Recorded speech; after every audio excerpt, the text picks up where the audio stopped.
प्रभु की स्तुति। आप इस चैनल को रोजाना सुनकर 1 साल में बाइबल पढ़ सकते हैं। Please subscribe and support. आज के बाइबल अध्याय। राजाओं का वृत्तांत पहला भाग अध्याय 5। राजाओं का वृत्तांत पहला भाग अध्याय 5। मंदिर के बनाने की तैयारी।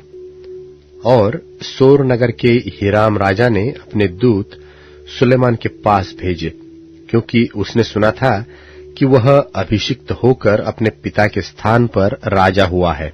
और दाऊद के जीवन भर हीराम उसका मित्र बना रहा।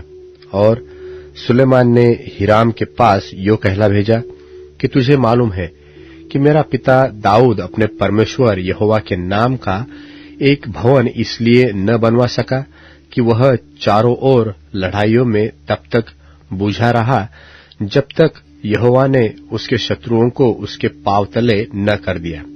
परंतु अब मेरे परमेश्वर यहोवा ने मुझे चारों ओर से विश्राम दिया है, और न तो कोई विरोधी है और न कुछ विपत्ति देख पड़ती है। मैंने अपने परमेश्वर यहोवा के नाम का एक भवन बनवाने को ठाना है, अर्थात उस बात के अनुसार जो यहोवा ने मेरे पिता दाऊद से कही थी कि तेरा पुत्र जिसे मैं तेरे स्थान में गद्दी पर बैठाऊंगा वही मेरे नाम का भवन बनवाएगा। इसलिए अब तू मेरे लिए लबानोन पर से देवदारू काटने की आज्ञा दे, और मेरे दास तेरे दासों के संग रहेंगे, और जो कुछ मजदूरी तू ठहराएगा वही मैं तुझे तेरे दासों के लिए दूंगा। तुझे मालूम तो है कि सिदोनियों के बराबर लकड़ी काटने का भेद हम लोगों में से कोई भी नहीं जानता। सुलेमान की ये बातें सुनकर हीराम बहुत आनंदित हुआ, और उसने कहा, आज यहोवा धन्य है जिसने दाऊद को उस बड़ी जाति पर राज्य करने के लिए एक बुद्धिमान पुत्र दिया है। तब हीराम ने सुलेमान के पास यो कहला भेजा कि जो तूने मेरे पास कहला भेजा है वह मेरी समझ में आ गया है। देवदारू और सनोवर की लकड़ी के विषय जो कुछ तू चाहे वही मैं करूंगा। मेरे दास लकड़ी को लबानोन से समुद्र तक पहुंचाएंगे, फिर मैं उनके बेड़े बनवाकर जो स्थान तू मेरे लिए ठहराए वहीं पर समुद्र के मार्ग से उनको पहुंचा दूंगा। वहां मैं उनको खोलकर डलवा दूंगा और तू उन्हें ले लेना, और तू मेरे परिवार के लिए भोजन देकर मेरी भी इच्छा पूरी करना। इस प्रकार हीराम सुलेमान की इच्छा के अनुसार उनको देवदारू और सोनवर की लकड़ी देने लगा। और सुलेमान ने हीराम के परिवार के खाने के लिए उसे 20,000 कोर गेहूं और 20 कोर पेरा हुआ तेल दिया। इस प्रकार सुलेमान हीराम को प्रतिवर्ष दिया करता था। और यहोवा ने सुलेमान को अपने वचन के अनुसार बुद्धि दी, और हीराम और सुलेमान के बीच मेल बना रहा, वरन उन दोनों ने आपस में वाचा भी बांध ली। और राजा सुलेमान ने पूरे इस्राएल में से 3,000 पुरुष बेगार लगाए, और उन्हें लबानोन पहाड़ पर पारी पारी करके महीने महीने 10,000 भेज दिया करता था। और 1 महीना तो वे लबानोन पर और 2 महीने घर पर रहा करते थे। और बेगारियों के ऊपर अदोनीराम ठहराया गया, और सुलेमान के 70,000 बोझ ढोने वाले और पहाड़ पर 80,000 वृक्ष काटने वाले और पत्थर निकालने वाले थे। इनको छोड़ सुलेमान के 3,300 मुखिए थे जो काम करने वालों के ऊपर थे। फिर राजा की आज्ञा से बड़े बड़े अनमोल पत्थर इसलिए खोदकर निकाले गए कि भवन की नेव गढ़े हुए पत्थरों से डाली जाए। और सुलेमान के कारीगरों और हीराम के कारीगरों और गबालियों ने उनको गढ़ा और भवन के बनाने के लिए लकड़ी और पत्थर तैयार किए। राजाओं का वृत्तांत पहला भाग अध्याय 6। राजाओं का वृत्तांत पहला भाग अध्याय 6। मंदिर आदि की बनावट। इस्राएलियों के मिस्र देश से निकलने के 480वें वर्ष के बाद, जो सुलेमान के इस्राएल पर राज्य करने का 4था वर्ष था, उसके जीव नाम दूसरे महीने में वह यहोवा का भवन बनाने लगा, और जो भवन राजा सुलेमान ने यहोवा के लिए बनवाया, उसकी लंबाई 60 हाथ, चौड़ाई 20 हाथ और ऊंचाई 30 हाथ की थी। और भवन के मंदिर के सामने के ओसारे की लंबाई 20 हाथ की थी, अर्थात भवन की चौड़ाई के बराबर थी। और ओसारी की चौड़ाई जो भवन के सामने थी वह 10 हाथ की थी। फिर उसने भवन में स्थिर झिलमिलीदार खिड़कियां बनाई, और उसने भवन के आसपास की भीतों से सटे हुए अर्थात मंदिर और दर्शन स्थान दोनों भिंतों के आसपास उसने मंजिलें और कोठरियां बनवाई। सबसे नीचे वाली मंजिल की चौड़ाई 5 हाथ और बीच वाली की 6 हाथ और ऊपर वाली की 7 हाथ की थी, क्योंकि उसने भवन के आसपास भीत को बाहर की ओर कुर्सीदार बनवाया था, इसलिए कि कड़ियां भवन की भीतों को पकड़े हुए न हो। और बनाते समय भवन ऐसे पत्थरों का बनाया गया जो वहां ले आने से पहले गढ़कर ठीक किए गए थे। और भवन के बनाते समय हथौड़े, वसूली व और किसी प्रकार के लोहे के औजार का शब्द कभी सुनाई नहीं पड़ा। बाहर की बीच वाली कोठरियों का द्वार भवन की दाहिनी अलंग में था, और लोग चक्करदार सीढ़ियों पर होकर बीच वाली कोठरियों में जाते और उनसे ऊपर वाली कोठरियों पर जाया करते थे। उसने भवन को बनाकर पूरा किया, और उसकी छत देवदारू की कड़ियों और तख्तों से बनी थी। और पूरे भवन से लगी हुई जो मंजिलें उसने बनवाई वह 5 हाथ ऊंची थी, और वे देवदारू की कड़ियों के द्वारा भवन से मिलाई गई थी। तब यहोवा का यह वचन सुलेमान के पास पहुंचा कि यह भवन जो तू बना रहा है, यदि तू मेरी विधियों पर चलेगा और मेरे नियमों को मानेगा और मेरी सब आज्ञाओं पर चलता हुआ उनका पालन करता रहेगा, तो जो वचन मैंने तेरे विषय में तेरे पिता दाऊद को दिया था उसको मैं पूरा करूंगा, और मैं इस्राएलियों के मध्य में निवास करूंगा और अपनी इस्राएली प्रजा को न तजूंगा। सो सुलेमान ने भवन को बनाकर पूरा किया, और उसने भवन की भिंतों पर भीतरवार देवदारों की तख्ताबंदी की, और भवन के फर्श से छत तक भीतों में भीतरवार लकड़ी की तख्ताबंदी की, और भवन के फर्श को उसने सनोवर के तख्तों से बनाया।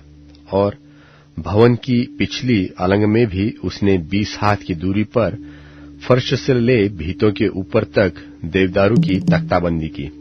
इस प्रकार उसने परम पवित्र स्थान के लिए भवन की एक भीतरी कोठरी बनाई।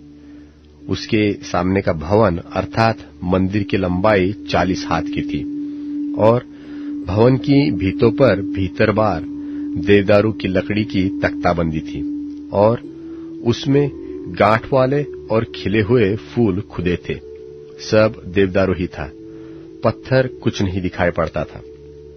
भवन के भीतर उसने एक दर्शन स्थान यहोवा की वाचा का संदूक रखने के लिए तैयार किया, और उस दर्शन स्थान की लंबाई, चौड़ाई और ऊंचाई 20-20 हाथ की थी।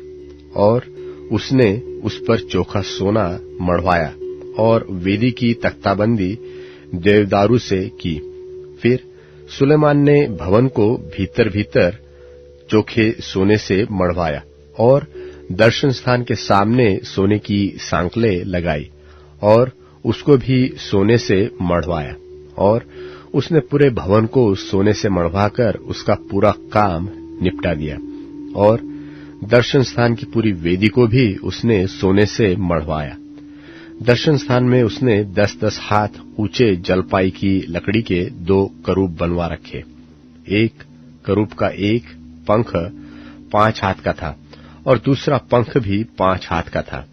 एक पंख के सिरे से दूसरे पंख के सिरे तक 10 हाथ थे, और दूसरा करूब भी 10 हाथ का था। दोनों करूब एक ही नाप और एक ही आकार के थे। एक करूब की ऊंचाई 10 हाथ की और दूसरी की भी इतनी ही थी। और उसने करूबों को भीतर वाले स्थान में धरवा दिया। और करूबों के पंख ऐसे फैले थे कि एक करूब का पंख एक भीत से और दूसरे का दूसरा पंख दूसरी भीत से लगा हुआ था। फिर उनके दूसरे 2 पंख भवन के मध्य में एक दूसरे से लगे हुए थे। और करूबों को उसने सोने से मढ़वाया। और उसने भवन की भीतों में बाहर और भीतर चारों ओर करूब, खजूर और खिले हुए फूल खुदवाए। और भवन के भीतर और बाहर वाले फर्श उसने सोने से मढ़वाए। और दर्शन स्थान के द्वार पर उसने जलपाई की लकड़ी के किवाड़ लगाए। और चौखुटे के सिरहाने और बाजों की लंबाई भवन की चौड़ाई का 5वां भाग थी। दोनों किवाड़ जलपाई की लकड़ी के थे। और उसने उनमें करूब, खजूर के वृक्ष और खिले हुए फूल खुदवाए और सोने से मढ़ा। और करूबों और खजूरों के ऊपर सोना मढ़वा दिया। इसी की रीति उसने मंदिर के द्वार के लिए भी जलपाई की लकड़ी के चौखट के बाजू बनाए।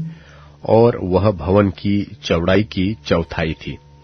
दोनों किवाड़ सनोवर की लकड़ी के थे, जिनमें से एक किवाड़ के 2 पल्ले थे और दूसरे किवाड़ के 2 पल्ले थे, जो पलटकर दोहर जाते थे। और उन पर भी उसने करूब और खजूर के वृक्ष और खिले हुए फूल खुदवाए। और खुदे हुए काम पर उसने सोना मढ़वाया।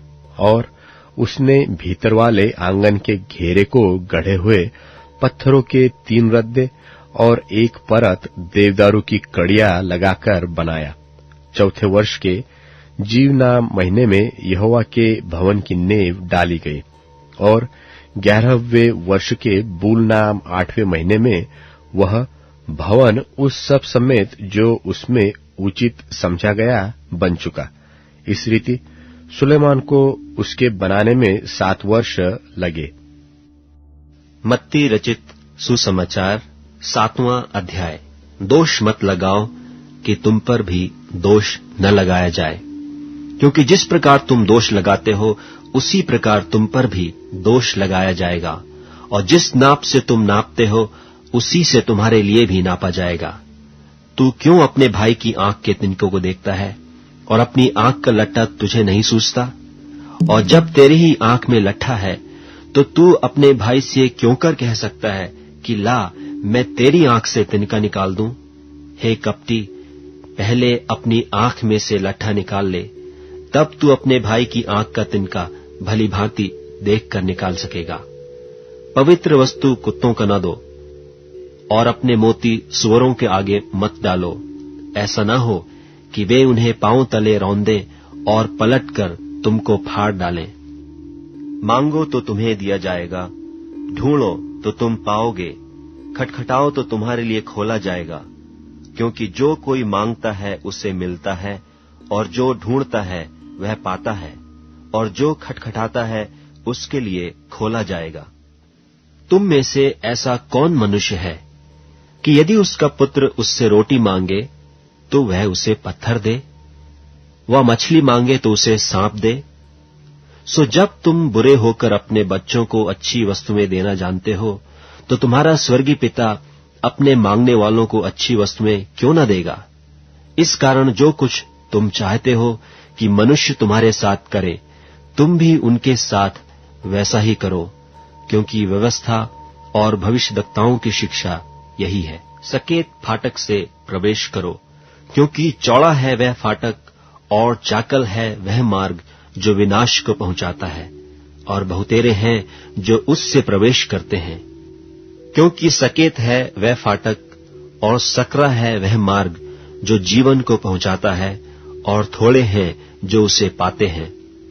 झूठे भविष्यद्वक्ताओं से सावधान रहो, जो भेड़ों के भेष में तुम्हारे पास आते हैं, परंतु अंतर में फाड़ने वाले भेड़िए हैं।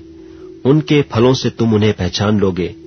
क्या झाड़ियों से अंगूर व ऊंट कटारों से अंजीर तोड़ते हैं, इसी प्रकार हर एक अच्छा पेड़ अच्छा फल लाता है और निकम्मा पेड़ बुरा फल लाता है। अच्छा पेड़ बुरा फल नहीं ला सकता और न निकम्मा पेड़ अच्छा फल ला सकता है। जो पेड़ अच्छा फल नहीं लाता वह काटा और आग में डाला जाता है। सो उनके फलों से तुम उन्हें पहचान लोगे। जो मुझसे हे प्रभु कहता है, उनमें से हर एक स्वर्ग के राज में प्रवेश न करेगा, परंतु वही जो मेरे स्वर्गीय पिता की इच्छा पर चलता है। उस दिन बहुतेरे मुझसे कहेंगे, हे प्रभु, क्या हमने तेरे नाम से भविष्यवाणी नहीं की और तेरे नाम से दुष्ट आत्माओं को नहीं निकाला और तेरे नाम से बहुत अचंभे के काम नहीं किए? तब मैं उनसे खुलकर कह दूंगा कि मैंने तुमको कभी नहीं जाना। हे कुकर्म करने वालों, मेरे पास से चले जाओ। इसलिए जो कोई मेरी ये बातें सुनकर उन्हें मानता है, वह उस बुद्धिमान मनुष्य की नाई ठहरेगा जिसने अपना घर चट्टान पर बनाया, और मेंह बरसा और बाढ़ें आईं और आंधियां चली और उस घर पर टक्करें लगीं, परंतु वह नहीं गिरा, क्योंकि उसकी नींव चट्टान पर डाली गई थी। परंतु जो कोई मेरी ये बातें सुनता है और उन पर नहीं चलता, वह उस निर्बुद्धि मनुष्य की नाई ठहरेगा जिसने अपना घर बालू पर बनाया, और मेंह बरसा और बाढ़ें आईं और आंधियां चली और उस घर पर टक्करें लगीं और वह गिरकर सत्यानाश हो गया। जब यीशु ये बातें कह चुका तो ऐसा हुआ कि भीड़ उसके उपदेश से चकित हुई, क्योंकि वह उनके शास्त्रियों के समान नहीं, परंतु अधिकारी की नाई उन्हें उपदेश देता था। मत्ती रचित सुसमाचार 8वां अध्याय। जब वह उस पहाड़ से उतरा तो एक बड़ी भीड़ उसके पीछे हो ली, और देखो, एक कोढ़ी ने पास आकर उसे प्रणाम किया और कहा कि हे प्रभु, यदि तू चाहे तो मुझे शुद्ध कर सकता है। यीशु ने हाथ बढ़ाकर उसे छुआ और कहा, मैं चाहता हूं, तू शुद्ध हो जा। और वह तुरंत कोढ़ से शुद्ध हो गया। यीशु ने उससे कहा, देख, किसी से न कहना, परंतु जाकर अपने आप को याजक को दिखला, और जो चढ़ावा मूसा ने ठहराया है उसे चढ़ा, ताकि उनके लिए गवाही हो। और जब वह कफरनहूम में आया तो एक सूबेदार ने उसके पास आकर उससे विनती की कि हे प्रभु, मेरा सेवक घर में झोले का मारा बहुत दुखी पड़ा है। उसने उससे कहा, मैं आकर उसे चंगा करूंगा। सूबेदार ने उत्तर दिया कि हे प्रभु, मैं इस योग्य नहीं कि तू मेरी छत के तले आए, पर केवल मुख से कह दे तो मेरा सेवक चंगा हो जाएगा, क्योंकि मैं भी पराधीन मनुष्य हूं और सिपाही मेरे हाथ में है।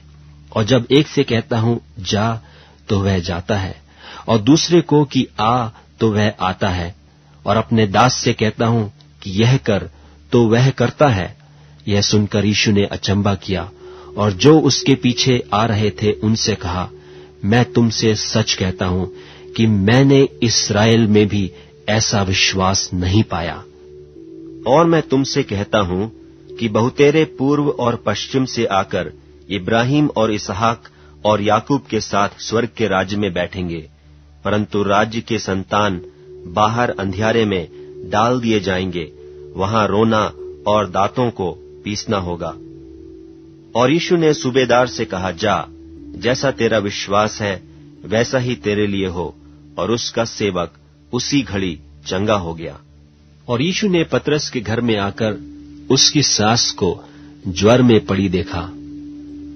उसने उसका हाथ छुआ और उसका ज्वर उतर गया, और वह उठकर उसकी सेवा करने लगी। जब संध्या हुई तब वे उसके पास बहुत से लोगों को लाए जिनमें दुष्ट आत्माएं थीं, और उसने उन आत्माओं को अपने वचन से निकाल दिया और सब बीमारों को चंगा किया, ताकि जो वचन यशायाह भविष्यद्वक्ता के द्वारा कहा गया था वह पूरा हो कि उसने आप हमारी दुर्बलताओं को ले लिया और हमारी बीमारियों को उठा लिया। यीशु ने अपनी चारों ओर एक बड़ी भीड़ देखकर उस पार जाने की आज्ञा दी, और एक शास्त्री ने पास आकर उससे कहा, हे गुरु, जहां कहीं तू जाएगा मैं तेरे पीछे पीछे हो लूंगा। यीशु ने उससे कहा, लोमड़ियों के भट्ट और आकाश के पक्षियों के बसेरे होते हैं, परंतु मनुष्य के पुत्र के लिए सिर धरने की भी जगह नहीं है। एक और चेले ने उससे कहा, हे प्रभु, मुझे पहले जाने दे कि अपने पिता को गाड़ दूं। यीशु ने उससे कहा, तू मेरे पीछे हो ले और मुर्दों को अपने मुर्दे गाड़ने दे। जब वह नाव पर चढ़ा तो उसके चेले उसके पीछे हो लिए, और देखो, झील में एक ऐसा बड़ा तूफान उठा कि नाव लहरों से ढपने लगी और वह सो रहा था। तब उन्होंने पास आकर उसे जगाया और कहा, हे प्रभु, हमें बचा, हम नाश हुए जाते हैं। उसने उनसे कहा, हे अल्प विश्वासियों, क्यों डरते हो? तब उसने उठकर आंधी और पानी को डांटा और सब शांत हो गया, और लोग अचंभा करके कहने लगे कि यह कैसा मनुष्य है कि आंधी और पानी भी उसकी आज्ञा मानते हैं। जब वह उस पार गदरेनियों के देश में पहुंचा तो दो मनुष्य जिनमें दुष्टात्माएं थीं कब्रों से निकलते हुए उसे मिले, जो इतने प्रचंड थे कि कोई उस मार्ग से जा नहीं सकता था। और देखो, उन्होंने चिल्लाकर कहा, हे परमेश्वर के पुत्र, हमारा तुझसे क्या काम? क्या तू समय से पहले हमें दुख देने यहां आया है? उनसे कुछ दूर बहुत से सूअरों का एक झुंड चर रहा था।